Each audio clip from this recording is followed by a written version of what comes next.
وإذا قيل إن وعد الله حق والساعة لا ريب فيها قلتم ما ندري ما الساعة إن نظن إلا ظنا وما نحن بمستيقنين وبدا لهم سيئات ما عملوا وحاق بهم ما كانوا به يستهزئون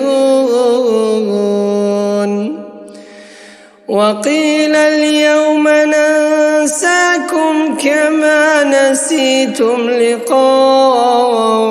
يومكم هذا ومأواكم النار وما لكم من ناصرين ذلكم بأنكم اتخذتم آيات الله هزوا وغرتكم الحياة الدنيا فاليوم لا يخرجون منها ولا هم يستعتبون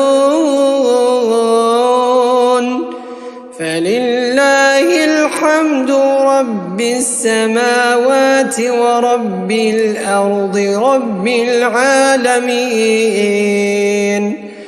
وله الكبرياء